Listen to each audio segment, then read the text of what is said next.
Hi, welcome to Jennifer APM online training video. In this video, we will continue to explain the Jennifer metrics. If you aren't familiar with the term metric, please watch the first part video first.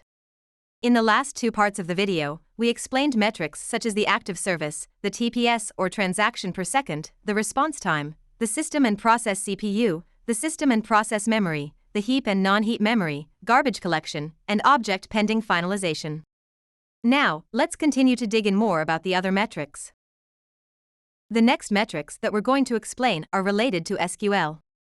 The SQL's metrics are in the SQL Count 24 Hours Area Line Chart, Active SQL Real-Time Line Chart, Active SQL Equalizer Chart, and the XView chart through its XView pop-up window.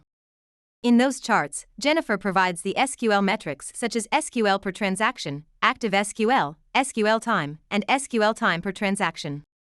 From those metrics, the users can get information about the number of SQLs performed, the number of SQLs at the time of collection, the average runtime per SQL, how many SQLs a transaction operates on average, and the average time taken by a transaction to operate SQLs.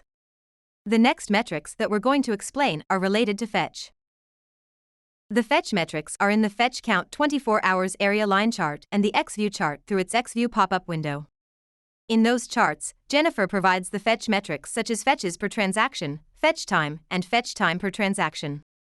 From those metrics, the users can get information about the sum of the numbers measured as fetches, the average number of fetches operated by a transaction, and the average time consumed by a transaction in operating fetches. The following metrics are related to external calls. The external calls metrics are in the XView chart through its XView pop-up window. In the XView pop-up window, Jennifer provides the external calls metrics such as active external calls per transaction, external call time, and external call time per transaction.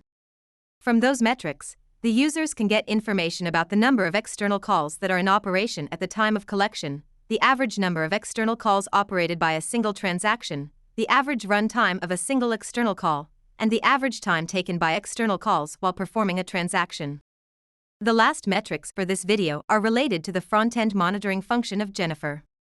Frontend monitoring data is data collected from the browser. The JavaScript to collect frontend monitoring data from the browser must be inserted into the page to be monitored.